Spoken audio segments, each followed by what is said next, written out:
अरिहंत सिद्ध सूर्य उपाध्याय साधु सर्व अर्थ के प्रकाशी मांगलिक उपकारी है।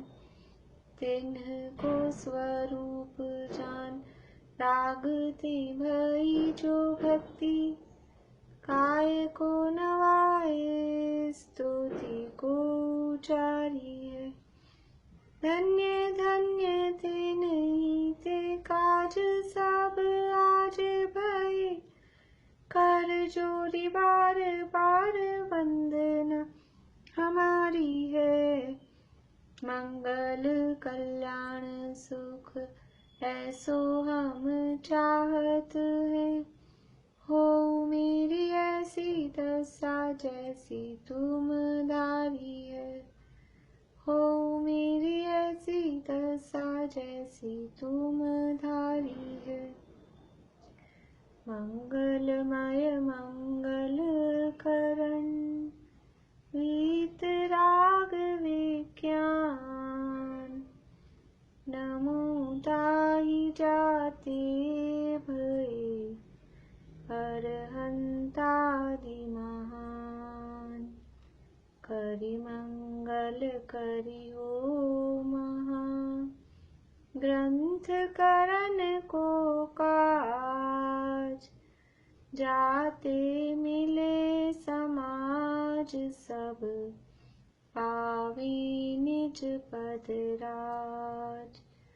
मिथ्या देवादिक भजे हो है मिथ्या भाव तज तिन को साचे भजो यह हित हेतु पाव यह हित हेतु पाव।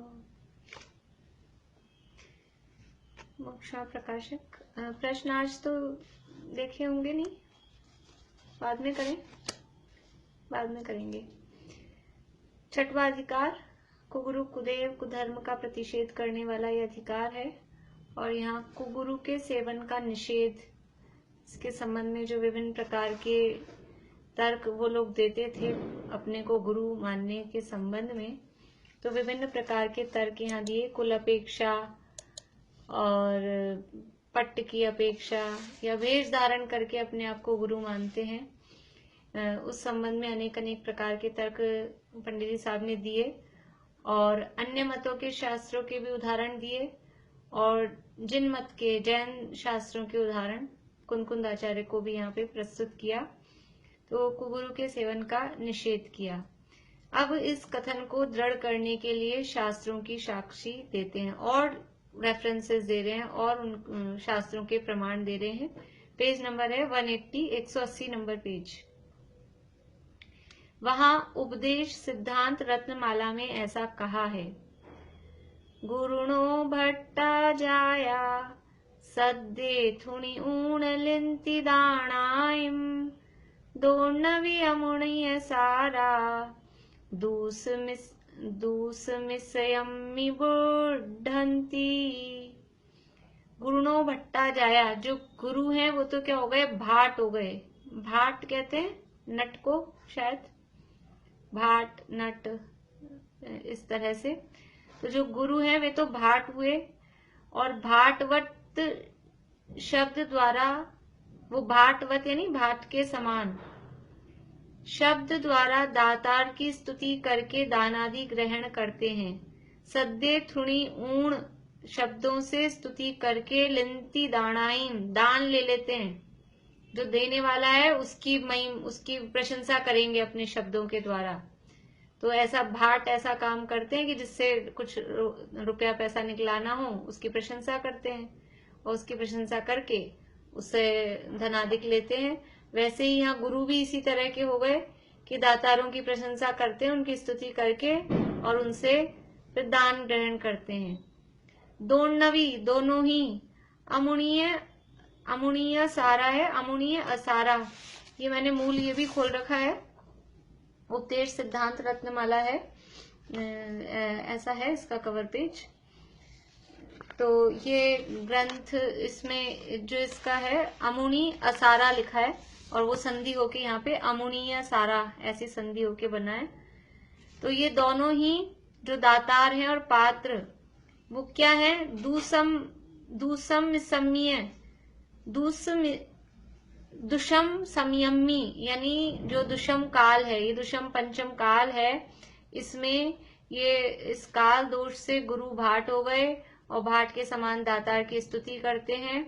और इस काल दोष से ये दोनों ही, ऐसे लेने वाले भी और ऐसे देने वाले भी, दातार व पात्र दोनों संसार समुद्र में डूबते हैं। यानी यहाँ इस पंचम काल में ये ऐसा क्यों हुआ, ये जो यहाँ भावार्थ में लिखा है कि यहाँ पंचम काल में कहने का अभिप्राय ये है कि इस प्रकार स्तुति करके दान लेने वाले, अन्य मत में तो थे ही, अन्य मत में तो यही चलता था, वो ब्राह्मण लोग वो दक्षिणा लेते थे तो सामने वाले की, देने वाले की प्रशंसा कर करके वो उनसे धनादि ग्रहण करते थे।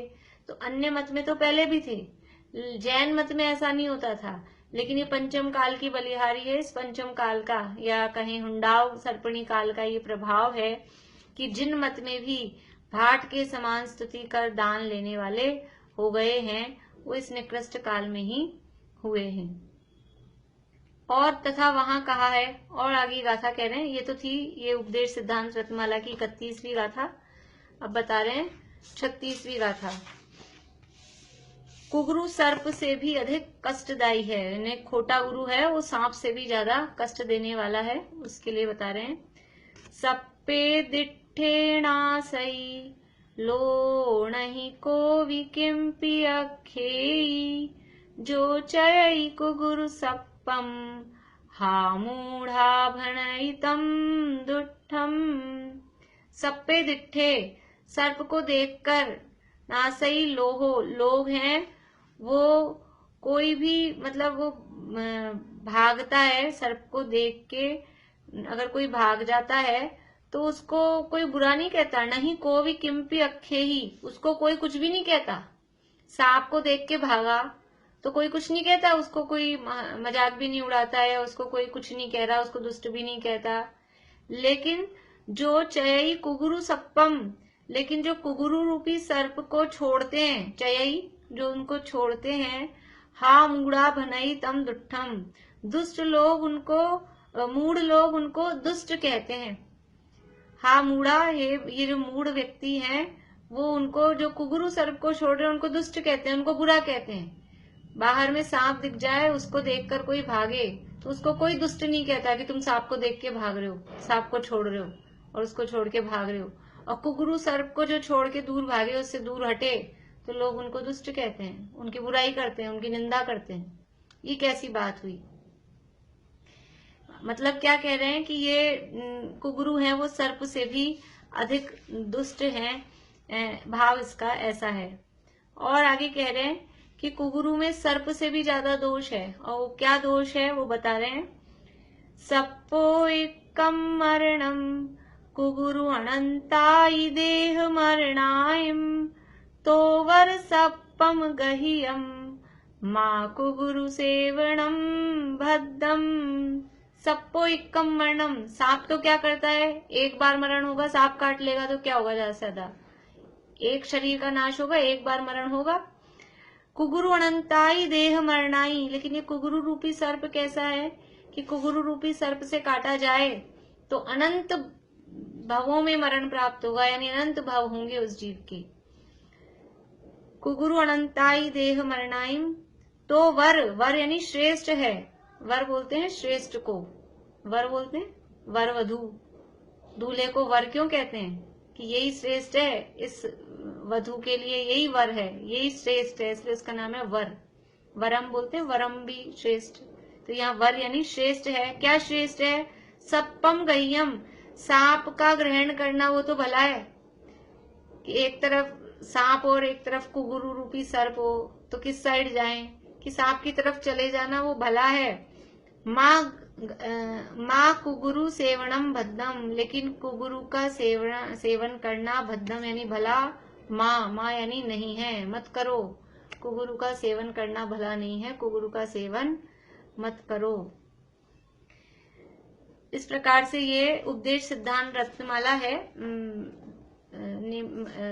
अपने इसमें तो लिखा है नेमीचंद जी भंडारी द्वारा रचित है, और इसकी टीका जो वचनिका लिखी है भागचंद जी झाजेड़ ने ये वचनिका लिखी है। और श्री नेमीचंद भंडारी, अब ये भी विद्वान ही हुए होंगे शायद, ऐसा तो नहीं लिखा आचार्य हैं या क्या है। तो उनके द्वारा रचित ये उपदेश सिद्धांत रत्नमाला है, उसमें ये 3 गाथाएं यहाँ पे उन्होंने कोट की हैं। वहां और भी गाथाएं यह सिद्धांत दृढ़ करने को कारण बहुत कही है, सो उस ग्रंथ से जानना चाहिए। इसमें इसी तरह की और भी काफी गाथाएं दी गई हैं। तथा संघपट्ट में ऐसा कहा है। संघपट्ट क्या है? ये संघपट्ट एक श्वेतांबर ग्रंथ है, और इसमें जिन वल्लभ सूरी का लिखा हुआ है, श्वेतांबर ग्रंथ है, तो उनका भी रेफरेंस दे रहे हैं। वहां पे भी कहा है 11वीं शताब्दी का है, मतलब थोड़ा पुराना ग्रंथ है, अभी का नहीं है। संघपट्ट में ऐसा कहा है, क्षुत्श्यामः किल कोऽपि रंक शिशुकः प्रव्रज्य चेतये क्वचित् कृत्वा किंचन पक्षमक्षत कली। अच्छा, ये शार्दूल विक्रीडित है शायद, दोबारा से पढ़ते हैं। क्षुत्श्यामः किल कोऽपि रंक शिशुकः प्रव्रज्य चेतये क्वचित् कृत्वा किंचन पक्षमक्षत कली प्राप्तस्तदाचार्यकम् चित्रं चैत्यग्रहे गृहीयति निजे गच्छे कुटुम्बीयति स्वं शक्रियति बालिशयति बुधान् विश्ववराकीयति। क्या कह रहे हैं? अर्थ पढ़ते हैं पहले नीचे। देखो, शुद्धा से कृश किसी रंक का बालक कहीं चैत्यालय आदि में दीक्षा धारण करके पाप रहित न होता हुआ किसी पक्ष द्वारा आचार्य पद को प्राप्त हुआ।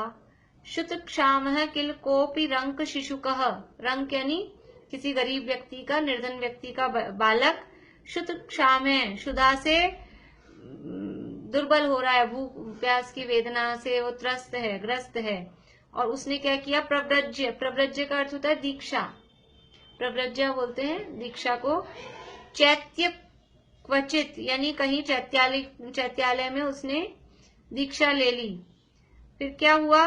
कृत्वा किंचन पक्ष मक्षत कलही प्राप्तस्तदाचार्य क्रम, और फिर कोई पक्ष को ग्रहण करके आचार्य हो गया, आचार्य बन गया। कोई गरीब का बच्चा था, उसने दीक्षा ले ली, भूख प्यास से व्याकुल था, तो सोचा दीक्षा ले लूंगा तो भोजन आदि की व्यवस्था हो जाएगी। दीक्षा ले ली और फिर जैसे तैसे वो आचार्य बन गया। चित्रम चैत्र ग्रहे गृहीयति निजे गच्छे कुटुम्बीयति, अपने जो चैत्य ग्रह है, जो चैत्यालय है, उसमें तो वो अपने घर के जैसा रहता है, उसको तो अपना घर मानता है। और जो गच्छ है यानी संघ है, उसको अपना परिवार मानता है। संघ मतलब जो संघ में जो व्यक्ति, जो भी मुनि वगैरह जो भी साधु हैं, उनको अपना परिवार मानता है। वह चैत्यालय में अपने गृहवत प्रवर्तता है, निज गच्छ में कुटुम्बवत प्रवर्तता है। और स्वम शक्रियति, अपने को शक्र, शक्र यानी इंद्र, इंद्र को बोलते हैं शक्र, अपने को इंद्र के समान मानता है। बालिशीयति यानी मानता है, बुधान नहीं, बालिशीयति यानी ज्ञानियों को बालक के समान मानता है। बुधान, बुध यानी ज्ञानियों को, बालिशीयति यानी बालकों के समान अज्ञानी मानता है। विश्वम वराकीयति, और सबको क्या मानता है कि ये पूरे विश्व को, सब गृहस्थों को वराक यानी रंक के समान मानता है। यानी खुद तो था गरीब, भूख प्यास से व्याकुल था, और कहीं दीक्षा लेकर आचार्य बन गया। अब आचार्य बन गया तो भी अंदर से वो पाप परिणाम छूटा नहीं, घर गृहस्थी का परिणाम छूटा नहीं। तो वो अपने जो मठ, वो श्वेतांबरों में वो उसमें रहते हैं ना, कहीं मठ में या इस तरह से जो भी जगह उनकी होती है, तो उसको अपना घर मानता है, वहां के जो लोग हैं उनको अपना परिवार मानता है, और अपने को समझता है मैं आचार्य हो गया तो मैं राजा हो गया, इंद्र के समान मानता है, और दूसरों को कुछ गिनता ही नहीं, ज्ञानियों को बालक के समान मानता है, सर्व गृहस्थों को रंकवत मानता है। सो यह बड़ा आश्चर्य हुआ है। क्या बात, पहले भी ऊपर सेकंड लाइन में क्या लिख दिया है, पूरा फिर से पढ़ते हैं अर्थ।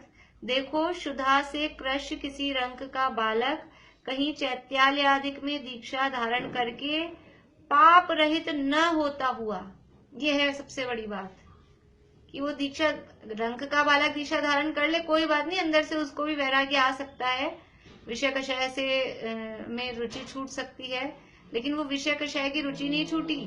पाप रहित न होता हुआ किसी पक्ष द्वारा आचार्य पद को प्राप्त हुआ, वह चैत्यालय में अपने गृहवत प्रवर्तता है, निज गच्छ में कुटुंबवत प्रवर्तता है, अपने को इंद्रवत महान मानता है, ज्ञानियों को बालवत अज्ञानी मानता है, सर्व गृहस्थों को रंकवत मानता है। सो यह बड़ा आश्चर्य हुआ है।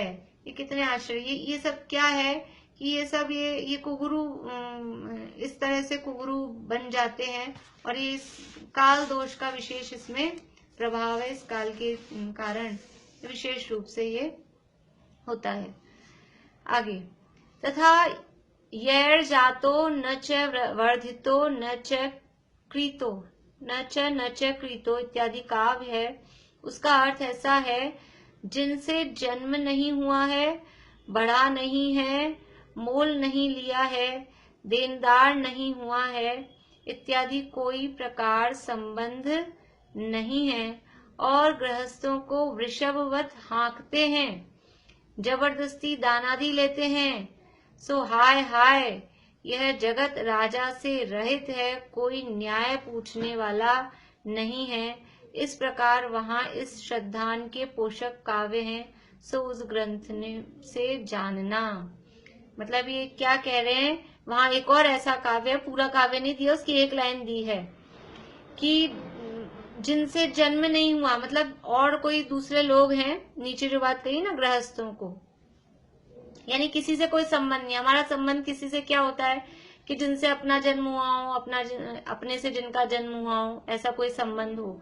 तो जिनसे जन्म भी नहीं हुआ है, बड़ा नहीं है, जिन्होंने अपने को बड़ा भी नहीं किया है, या मोल नहीं लिया है, कोई ने अपने को खरीद लिया हो। पुराने जमाने में वो गुलाम वाली प्रथा चलती थी ना, किसी ने खरीद लिया, तो उन्होंने कोई हमको खरीदा भी नहीं है। देनदार नहीं हुआ है, कोई हमारे पुराने कर्जा वर्जा किसी का हो, तो कोई देनदार हो तो फिर उससे अपने इशारों पे नचाए, तो देनदार भी नहीं हुआ है। इत्यादि कोई प्रकार संबंध नहीं है, ना उन्होंने हमको जन्म दिया, ना हमने कोई उनसे रुपया पैसा लिया, ना समझ लीजिए कोई उन्होंने बड़ा किया कि उन्होंने हमको खरीद लिया, ऐसा कुछ भी नहीं किया। फिर भी गृहस्थों को वृषभवत हाँकते हैं। वृषभवत हाँकते हैं, कैसे शब्द हैं ये उनके ग्रंथों में लिखे हैं। गृहस्थों को ऐसा समझते हैं ये मुनि बनके, गुरु बनके, कि जैसे बैलगाड़ी में बैल को हाँकते हैं, चल हमारे इशारों पे चल, वैसा गृहस्थों को वृषभवत हाँकते हैं। समझ में आ रहा भाव, वृषभवत हाँकते हैं, जैसे बैलगाड़ी में बैल जुते हुए हैं, अब उसको बेचारा वो नीचे गर्दन करके चलता है, ऐसे गृहस्थों को वृषभवत हाँकते हैं। जबरदस्ती दाना दी लेते हैं, जबरदस्ती देना नहीं चाहे, करना नहीं चाहे, लेकिन जबरदस्ती अपने इशारों पर नचाते हैं। ये ऐसा कुगुरु का स्वरूप उनके ग्रंथों में भी लिखा है। सो हाय हाय, यह जगत राजा से रहित है, कोई न्याय पूछने वाला ही नहीं है, मतलब कोई न्याय करने वाला ही नहीं कि क्या है स्थिति, क्या है। गुरु बन गए, गुरु के पद पे बस तुम पहले क्या थे और कहीं कैसे ना कैसे करके आचार्य बन गए, और अब दुनिया को इस तरह से अपने इशारों पे नचाते हो। ये कौन सा न्याय है। इस प्रकार वहां इस श्रद्धान के पोषक काव्य हैं, सो उस ग्रंथ से जानना। यहाँ कोई कहता है, अब प्रश्न उठता है, आप लोगों के दिमाग में उठा होगा, अब बात जब जैन धर्म वालों की चल रही थी तो श्वेतांबर ग्रंथों का उदाहरण क्यों दे रहे हो आप यहाँ पे भाई। जब दिगंबरों की बात चलने लग गई, यहाँ ऊपर तो अपने कुंद आचार्य का दिया, उपदेश सिद्धांत रत्नमाला का दिया, तो यहाँ प्रश्न कर रहे हैं। यहाँ कोई कहता है यह तो श्वेतांबर विरचित उपदेश है, उसकी साक्षी किस लिए दी? श्वेतांबरों के ग्रंथ की साक्षी क्यों दे रहे हो? अपने ग्रंथों की दे देते। बीच में श्वेतांबरों की साक्षी, उनका प्रमाण क्यों दिया? देखो उत्तर, जैसे नीचा पुरुष जिसका निषेध करे उसका उत्तम पुरुष के तो सहज ही निषेध हुआ। यानी जो नीची क्रिया करने वाला भी जिस काम को खोटा कह रहा है, साधारण जनता जिसको खोटा कह रही है, यानी श्वेतांबर का वर्णन पहले कर ही आए हैं, उनकी हीनता दिखाई आए हैं, और उनके शास्त्रों में भी ऐसा जो गुरु बन के, साधु बन के ऐसा काम कर रहे हैं, उनके लिए यानी निंदा सूचक या उनकी निषेध रूप वाक्य कहे हैं। तो जैसे नीचा पुरुष जिसका निषेध करे उसका उत्तम पुरुष के तो सहज ही निषेध हुआ। जो चीजें, जो वस्तुएं या जो कार्य छोटे लोगों के करने के नहीं है, उसको उत्तम कुल वाले करेंगे क्या? नीच कुल वाले ही जो काम नहीं करते हो उसको उत्तम कुल वाले करेंगे? वो तो अपने आप ही उनके लिए निषिद्ध है, वो करेंगे ही नहीं। तो जिसका वही मना है वो यहाँ तो ऑटोमेटिकली मना हो गया ना, इसलिए उनका प्रमाण दिया। जैसे नीचा पुरुष जिसका निषेध करे उसका उत्तम पुरुष के तो सहज ही निषेध हुआ, उसी प्रकार जिनके वस्त्रादि उपकरण कहे वे ही जिसका निषेध करें, तब दिगंबर धर्म में तो ऐसी विपरीतता का सहज ही निषेध हुआ। जहाँ वस्त्र रखने को, पात्र आदि रखने के ऐसे उपकरण कहे गए हैं और वो ही जिसका निषेध कर रहे हैं, तो फिर दिगंबर में तो ऐसी विपरीतता का सहज ही निषेध हुआ। यानी दूसरों को उदाहरण देकर भी कह रहे हैं कि ये तो वो ही नहीं करते। जैसे अपन अपने बच्चों को, मान लो अपना बच्चा कोई गलत काम कर रहा हो तो अपने से नहीं मान रहा हो, तो अपन क्या कहेंगे कि देखो अड़ोस पड़ोस में वो बाई है ना, उस बाई का बच्चा ही ऐसे नहीं करता। तो अपन नीचे वाले का भी उदाहरण देते हैं ना कि अपन तो अच्छे हैं, जब वो ही नहीं करता तो फिर अपन क्यों करें। तो ऐसे ही जब वो कोई, जिनके यहाँ ऐसा उत्कृष्ट आचरण ही नहीं है, वो भी इस चीज को बुरा मान रहे हैं, इस चीज का निषेध कर रहे हैं, तो फिर अपने में तो ये अपने आप ही ऑटोमेटिकली ही निषेध हुआ। तथा दिगंबर ग्रंथों में भी इस श्रद्धान के पोषक वचन हैं। वहां श्री कुंदकुंदाचार्य कृत षट पाहुड़ में ऐसा कहा है। षट पाहुड़ को वही अष्ट पाहुड़ ही समझना हर बारी। दर्शन पाहुड़ की गाथा दे रहे हैं। दंसण मूलो धम्मो ओवैठो जिणवरे ही सिस्साणम तम सोण सकण्णे दंसणहीनो न वंदिवो। दंसण मूलो धम्मो, ये सब अपन ने जगह जगह महावीर जयंती के जुलूस में ये बैनर पे लगी हुई देखी होगी। दंसण मूलो धम्मो मंदिरों में लगी रहती है, कहीं भी आयोजन हो तो। यह है यहाँ दर्शन पाहुड़ की दूसरी गाथा है। दंसण मूलो धम्मो, दंसण यानी श्रद्धान, सम्यक दर्शन, वो धर्म का मूल है। मूल है मतलब उसका बेस है, उसकी जड़ है, उसकी नींव है। उसके बिना, नींव के बिना, जैसे वो एक दिन भजन सुनाया था ना, जैसे बिना एकड़े, जैसे नींव बिना महल चुनना, नींव के बिना जैसे महल नहीं खड़ा हो सकता है, बीज के बिना जैसे वृक्ष नहीं हो सकता है, जड़ के बिना वृक्ष नहीं हो सकता है, वैसे ही ये दर्शन है, वो धर्म का मूल है। दंसण मूलो धम्मो, सम्यक दर्शन वो धर्म का मूल है।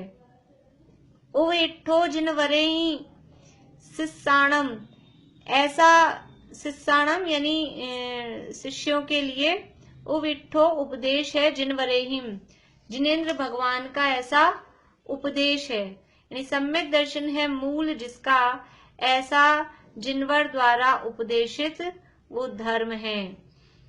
तम सोऊण सकण्णे, सकण्णे हे कान वालों सुनो, गाथा है।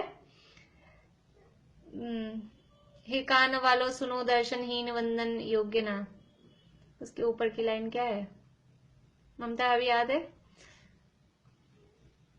दर्शन सहित हो बेस नहीं नहीं नहीं नहीं, दंसण मूलो धम्मो ये है। अब देखो दिमाग से अभी याद आ जाएगी, याद अभी। नीचे की लाइन ये है, हे कान वालों सुनो दर्शनहीन वंदन योग्य ना। इसी का पद्यानुवाद है, वो कुन कुन शितक में दी है। तो कह रहे तम सो ऊण सकन्ने, सकन्ने है कान वालों सुनो, सकन्ने। हाँ, सद्धर्म का है मूल दर्शन जिन वरेंद्रों ने कहा, सद्धर्म का है मूल दर्शन जिन वरेंद्रों ने कहा, हे कान वालों सुनो दर्शनहीन वंदन योग्य ना। तो सद्धर्म का मूल, धर्म का मूल क्या है? दर्शन, ऐसा जिनेंद्र भगवान ने कहा है। और हे कान वालों, सकन्ने कान वालों, कान मिले हैं तो किसके लिए मिले हैं? ये कान किसके लिए मिले हैं?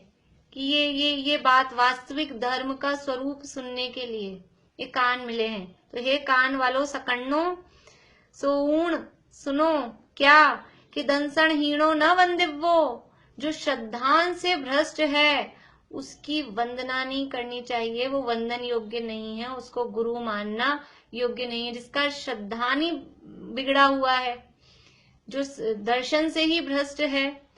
यद्यपि चारित्र से गुरुपना आता है, पूज्यता संयम से आती है, लेकिन बाहर में खोटा चारित्र दिखा रखा है और अंदर श्रद्धान ही गड़बड़ है, अंदर से पाप की वासना मिटी नहीं है, विषय कषाय की रुचि मिटी नहीं है, तो वो किसी भी प्रकार से कोरा वेश वो पूजने योग्य नहीं है। देखिए अर्थ, सम्यक दर्शन है मूल जिसका, ऐसा जिनवर द्वारा उपदेशित धर्म है, उसे सुनकर हे कर्ण सहित पुरुषों यह मानो कि सम्यक्त्व रहित जीव वंदना योग्य नहीं है। जो आप कुगुरु के श्रद्धान सहित सम्यक्त्वी कैसे हो सकता है? जब वो श्रद्धान रहित जो जीव है वो वंदना के योग्य नहीं है, और हम ऐसे जीव का श्रद्धान करेंगे जिसका खुद का ही श्रद्धान बिगड़ा हुआ है और उसकी हम श्रद्धा करेंगे, तो हम सम्यक दृष्टि कैसे हो पाएंगे? देखो, किसी का हमको कौन क्या कर रहा है, कौन क्या करते हैं, ये बात यहाँ भी नहीं की और ना हमको करनी है। हम किसी की दूसरों की बात नहीं कर रहे। हम ये क्यों पढ़ रहे हैं, क्यों समझ रहे हैं? दो बातों के लिए। एक तो हमको गुरु बनना है, हमको मुनि बनना है, तो हम कैसे मुनि बने, हमारे में ये दोष नहीं आए, पहली बात। और दूसरी बात कि मुनि बनने से पहले, बल्कि पहली तो वही है कि मुनि बनने से पहले हमको अपना श्रद्धान सही करना है, सम्यक दर्शन प्राप्त करना है, तो वो सच्चे देवगुरु धर्म के आश्रय से ही प्रकट होगा। तो हमें किसका आश्रय करना, उसका हमें निर्णय करना है। तो हम कहीं गलत रास्ते नहीं चले जाएं। चौराहे पे खड़े हो तो रास्ते तो चार चार है ना, और सब दिखते हैं रास्ते बढ़िया बढ़िया, तो हमको किस रास्ते जाना उसका निर्णय तो अपने को करना पड़ेगा ना। अब हम कह नहीं ये रास्ता गलत है, अब अपन किसी रास्ते पे चले जाते हैं और वो अपना जिस जगह अपने को जाना है वो वाला रास्ता नहीं है, तो अपन क्या बोलते हैं? ये रास्ता गलत है। हम उस रास्ता गलत है क्या? वास्तव में रास्ता तो रास्ता है, लेकिन जो हमारी मंजिल तक नहीं पहुंचा है उसे हम गलत कहते हैं। ऐसे ही वो जो भी हो, वो जो कुगुरु, जिसे हम इसलिए कुगुरु कह रहे हैं, अब वो जो भी करते हो, लेकिन हमारी जो मंजिल है मोक्ष प्राप्ति की, सुख प्राप्ति की या सम्यक दर्शन प्राप्ति की, वो उनसे प्राप्त नहीं होगी। इसलिए हम कह रहे हैं खोटा है, कुगुरु है, इसलिए उनका श्रद्धान हमको नहीं करना। उसका निर्णय करने के लिए हम ये पढ़ रहे हैं। किसी की कौन क्या कर रहा है, किसी की निंदा की बुराई की बात नहीं है, लेकिन हमको अपना निर्णय करना है, उसके लिए ये बात यहाँ पर की जा रही है। तो यहाँ कह रहे हैं कि सम्यक्त्व रहित जीव वंदना योग्य नहीं है। जो आप कुगुरु के श्रद्धान सहित सम्यक्त्वी कैसे हो सकता है? बिना सम्यक्त्व अन्य धर्म भी नहीं होता, और धर्म के बिना वंदने योग्य कैसे होगा? इसलिए सबसे पहले वो श्रद्धान सही होना चाहिए। श्रद्धान की सम्यकता के लिए ये बात कही गई है। फिर कहते हैं वहीं दर्शन पाहुड़ की 8वीं गाथा, जे दंसणे सुभट्ठा नाणे भट्टा चरित भट्टाय एदे भट्ट विभट्टा से संपिजणम विनाशन्ति। दृग भ्रष्ट हैं, विभ्रष्ट हैं, चारित्र से भी भ्रष्ट हैं। देखो भूल जाती हूँ मैं, निकाल ही लेती हूँ। ते अन्य को वे भ्रष्ट से, बढ़िया बढ़िया। ये सब इसमें कुन-कुन शतक में दी है ये गाथाएं। 36 नंबर की है। हाँ, दृग भ्रष्ट है वे भ्रष्ट हैं, उनको कभी निर्वाण नहीं। जो ज्ञान दर्शन भ्रष्ट हैं, चारित्र से भी भ्रष्ट हैं। वे भ्रष्ट करते अन्य को, वे भ्रष्ट से भी भ्रष्ट हैं। क्या कह रहे हैं? जो ज्ञान दर्शन भ्रष्ट हैं, जे दंसणेसु भट्टा नाणे भट्टा चरित्र भट्टा है। जो दर्शन से भ्रष्ट है, जिनका श्रद्धान गलत है, वो ज्ञान से भी भ्रष्ट है और चारित्र से भी भ्रष्ट है। जिनका ज्ञान श्रद्धान सही नहीं है, उनका आचरण कभी भी किसी भी कीमत पर सही नहीं हो सकता। तो जो दर्शन से भ्रष्ट है, वो ज्ञान और चारित्र से भी भ्रष्ट है। एदे भट्ट विभट्टा सेसम्पी जड़म विनाशंति, वो दूसरों को भी भ्रष्ट करते हैं। वो खुद तो भ्रष्ट ही हैं, वो दूसरों को भी भ्रष्ट करते हैं। देखो, वो बहुत पुराना एक कहानी है कि वो एक तो कहावत है, एक मछली सारे तालाब को गंदा करती है, और एक वो एप्पल वाला कि एक खराब एप्पल को अच्छी एप्पल के साथ रख दिया तो क्या होता है, वो सारी भी खराब हो जाती हैं। तो ये जो खुद ज्ञान दर्शन से भ्रष्ट हैं, वो अभी भ्रष्ट करते अन्य को। वो खुद तो भ्रष्ट है ही है, अपने तक सीमित रहे तो ठीक है, तुम एक बिगड़े, लेकिन सारे जितने थे वे भ्रष्ट करते अन्य को। तो वो क्या हो गए? जो दूसरों को और भ्रष्ट कर रहे हैं, वे भ्रष्ट से भी भ्रष्ट हैं, वो महाभ्रष्ट हैं। अकेले खुद तक सीमित नहीं रहते। जो खुद भ्रष्ट होता है, देखो जो आदमी गलत काम करता है ना, तो अकेला होता है तो डरता है गलत काम करता हुआ, तो वो क्या करता है, वो अपनी वो बनाता है मंडली। तो 2-4 लोग होते हैं, उसकी हिम्मत भी बढ़ जाती है, और फिर ये हो जाता है मैं अकेला थोड़ी ना हूं, सब हैं। जो भी कोई भी गलत काम ऐसा कुछ भी कर रहे हो, तो अकेला नहीं करना चाहेगा, वो अपनी मंडली बनाएगा। तो वो अकेला तो था ही गलत, औरों को भी भ्रष्ट करता है। तो वे भ्रष्ट करते अन्य को, वे भ्रष्ट से भी भ्रष्ट हैं। जो दर्शन में भ्रष्ट हैं, ज्ञान में भ्रष्ट हैं, चरित्र भ्रष्ट हैं, वे जीव भ्रष्ट से भ्रष्ट हैं। और भी जीव जो उनका उपदेश मानते हैं, उन जीवों का नाश करते हैं, बुरा करते हैं, जीवों का नाश करते हैं। जीव का नाश कैसे हो सकता है? कभी किसी द्रव्य का ही नाश नहीं होता, लेकिन जीव का नाश हो जाता है। कैसे हो जाता है? उसका जीवत्व, वो अपने को जीव मानने को तैयार नहीं होता, कोई उसको जीव मानने को तैयार नहीं होता। वो निगोद में, जो कल कहा था ना, निगोदम, वो निगोद में जाते हैं। तो उनका स्थान कहाँ है? नरक में जगह नहीं मिलती ऐसे लोगों को। वो ऐसी जगह पहुंचते हैं, वहां उनका जीवत्व भी खत्म हो जाता है। जीव मानने को दुनिया उनको तैयार नहीं होती। वो जीवों का नाश करते हैं, बुरा करते हैं। ये एक और गाथा पढ़ लेते हैं, फिर पूरा करते हैं। फिर कहते हैं, जे दंसणे सुभट्टा पाए पाड़ंती दंसण धराणम, ते होंती लल्ल मुआ बोही पुण दुल्लहा ते सिम। ये कहा है, जे दंसणे सुभट्टा, जो दर्शन से भ्रष्ट हैं, जिनका श्रद्धान गलत है, पाए पाड़ंती दंसण धराणम, लेकिन जो दर्शन के धारक हैं, यानी जो सम्यक दृष्टि है या जिनका श्रद्धान सही है, ऐसे दर्शनधारी जीवों को पाए पाड़ंती, वो अपने पैर पड़ाते हैं। खुद तो है दर्शन से भ्रष्ट, खुद का तो है श्रद्धान गलत, लेकिन जो सही श्रद्धान वाले जीव हैं, उनको अपने पैर पड़ाना चाहते हैं। पाए पाड़ंती ते होंती लल्ल मुआ, वे क्या होंगे? वे लल्ल यानी लूले, और मूक यानी हाथ पैर से विकलांग और जबान से गूंगे, लूले और गूंगे होंगे। वो ही पुण्य दुल्लहा तेसिम, बोही यानी उनको बोधी। बोधी किसे कहते हैं? बोधी किसे कहते हैं सुनीता आंटी? सम्यक दर्शन, रत्नत्रय को कहते हैं। हाँ, रत्नत्रय को, रत्नत्रय सम्यक दर्शन ज्ञान चारित्र तीनों को, तो उनको रत्नत्रय बोही, बोधि पुण्य दुल्लहा, उनको फिर बोधि यानी रत्नत्रय की प्राप्ति दुर्लभ हो जाएगी। तेसे यानी उनके लिए ये बोधि की प्राप्ति अत्यंत दुर्लभ हो जाती है। देखिए इसका पद्यानुवाद है, चाहे नमन द्रगवंत से, पर स्वयं दर्शनहीन हो, है बोधि दुर्लभ उन्हें भी वे भी वचन पगहीन हूँ। कुन-कुन शतक में गाथाएं हैं ये 35, 36, 37, 38, 39 कुन-कुन शतक में दी है। अष्टपाउड़ में तो है ही, दर्शन पाउड़ में। तो जो खुद ये क्या कह रहे हैं, लल्ल मुआ, वो वचन पगहीन होंगे तो क्या होगा, मनुष्य बनेंगे तो लूले होंगे और गूंगे होंगे, ऐसा नहीं है। उनके पैर नहीं होंगे, उनके जबान नहीं होगी। जबान नहीं होगी का मतलब क्या है, एक इंद्रिय बन जाएंगे, क्योंकि जबान रचना, आज दिन में ही बात चली थी ना अपनी पर्याप्तियों में। तो जबान कहाँ से आएगी, वचन बोलने की शक्ति वो 2 इंद्रिय से आती है। तो ऐसे हो जाएंगे कि एक इंद्रिय हो जाएंगे। और पगहीन, पैर नहीं होंगे, लूले मतलब हाथ पैर नहीं होंगे।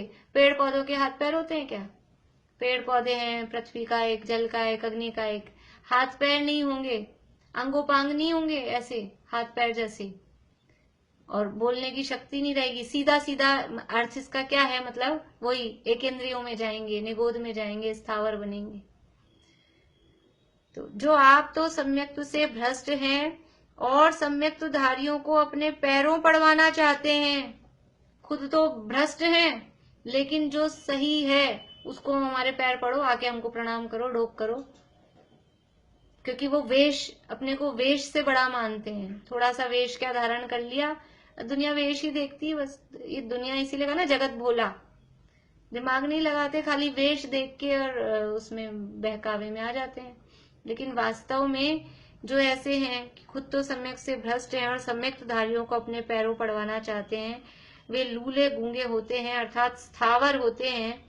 उनके बोधि की प्राप्ति महादुर्लभ होती है। ये कुंद आचार्य की छाती थी, वो ऐसा लिख गए, इतना कठोर, इतना कठोर। ये जो कुंद शतक में ये गाथा योगियों है, हाँ 35 से लेकर हाँ बोली है, वो नंबर सेम आ गया बाइट, मतलब हो सकता है दादा ने, हाँ एक के बाद एक है, सेम बराबर। यहाँ तो अलग है, दर्शन पाउड़ में पहले दूसरी थी, फिर 8वीं, फिर 12वीं, लेकिन वहाँ ये वो तो दादा ने छांट के रखी है ना। कुंद शतक क्या है कि कुंद आचार्य के 5 परमागों में से बिल्कुल चुन चुन के ये गाथाएं रखी हैं, और बराबर पूरा एक प्रकरण से चलता है। इसमें तो काफी अच्छा है इसका। पहले तो, अब तो क्या नए नए बहुत आ गए ना, वरना पहले इसी का ऑडियो भी चलता था और पाठ भी करते थे। अब नई नई चीजें आ गई और पर ये गाथाएं वास्तव में बहुत मतलब ऐसी हैं। और ये पूरे अष्टपाहुड़ ग्रंथ में ये कुंद आचार्य, यानी कुंद आचार्य के समय में भी ऐसा शिथिलाचार चालू हो गया था, तब तो उन्होंने लिखा ना भाई, जो देखता है व्यक्ति वही लिखता है। तो वो शिथिलाचार देखा, तब तो उन्होंने इतना कठोर ये फटकार लगाई है साधुओं को, मुनियों को, कि ऐसा आचरण करते हो, इस तरह का आचरण करते हो तो क्या क्या उसके फल हैं, और ऐसा आचरण नहीं करना चाहिए। तो कुंद आचार्य ने वही लिख सकते थे, उन्होंने ही लिखा है, और उन्हीं के इसीलिए प्रमाण दिए हैं। टोडामल जी साहब भी, ये गुरु का मामला, अभी देखो पीछे वाला पेज पूरा प्रमाणों से भरा हुआ है, दोनों पेज आगे के सब ये प्रमाण ही प्रमाण दिए हुए हैं पूरे। और वही कुंद आचार्य के हैं मुख्य रूप से सारे, दर्शन पाहुड़ के, सूत्र पाहुड़ के, मोक्ष पाहुड़ के।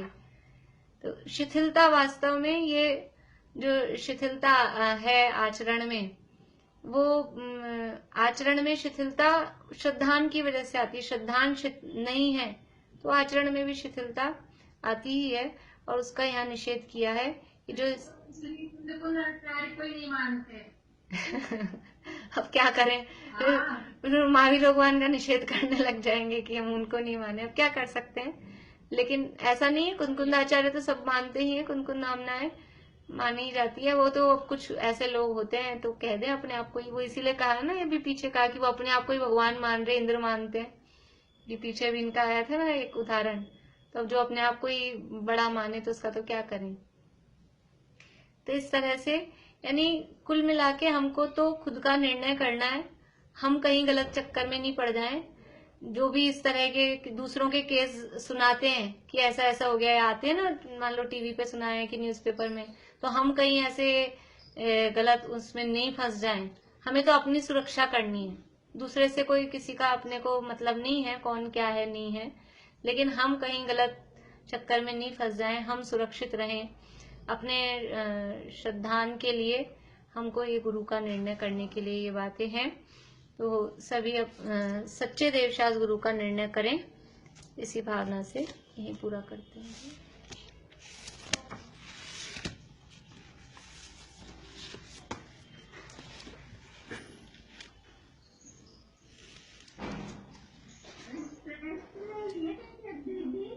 हाँ जी, क्या? अब नहीं प्रश्न नहीं लिए नहीं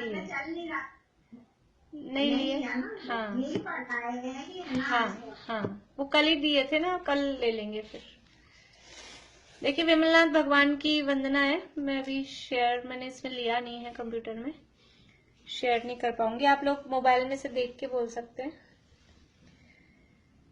बस आत्मा ही बस रहा जिनके विमल श्रद्धान में, निज आत्मा बस एक ही नित रहे जिनके ध्यान में, सब द्रव्य गुण पर्याय जिनके नित्य झल के ज्ञान में, वे वेद विरहित विमल जिन विचरे हमारे ध्यान